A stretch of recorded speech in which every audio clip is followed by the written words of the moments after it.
just about the stigma around PTSD and stuff. Oh yeah. Well, and that's another reason why I wanted to start a YouTube channel, is just to get the word out there.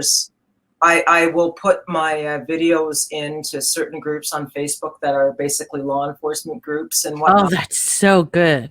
Yeah, and so that, and I've actually had some feedback. I've had people reach out to me and want to talk, and they feel that it's safe to talk to me because it's getting better. It's better than it was, say, 20 years ago. That's for sure. Mm-hmm. But it's going to take some time. They're slowly.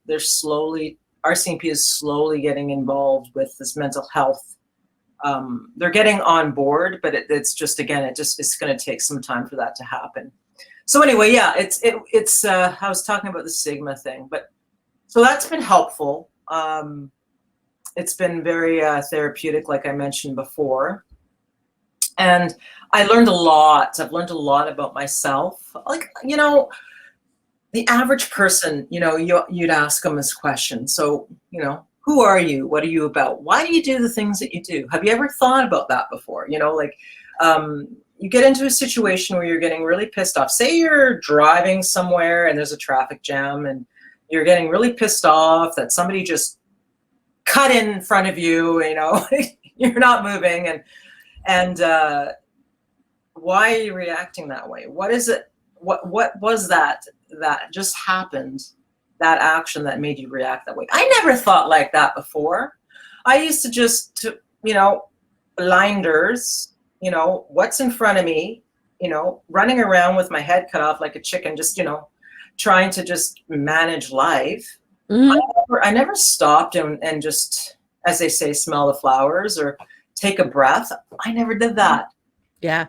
And I bet you if we were to do a poll, I bet you a lot of people aren't doing that. They're not taking the time to just look at life, like be aware of your surroundings, be aware, like look past what's in front of you. And I think that's probably the biggest thing that I've been blessed with in this whole journey, is just being able to know who you are and being self-aware. Now, in the same sense, it's actually kind of shitty because you now know why you're feeling the way you're feeling, and now it's having to deal with those feelings and being in those feelings and sitting in those feelings. And it's like, some days I just wish that I didn't know any of that shit and I just kind of continued on, like, right, Matrix, for example, being in the Matrix and not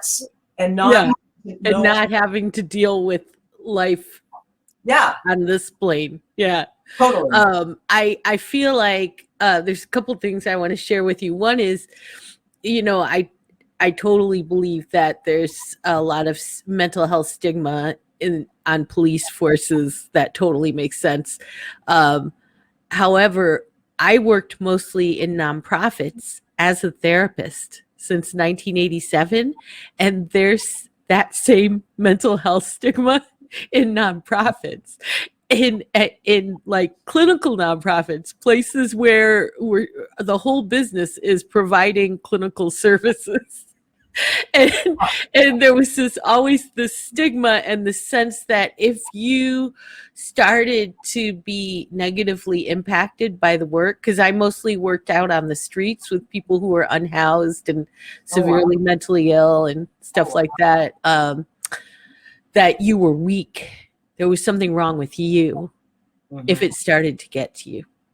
Yeah. So one of my visions for, growing Hopeful Tribe is that eventually it'll create enough income for me to open up a retreat for people who are, suffering from burnout and PTSD or OSI, like you were talking about, who really need some time to reflect, like you were also talking about. Most of us never get the opportunity to reflect. We're just so busy surviving. I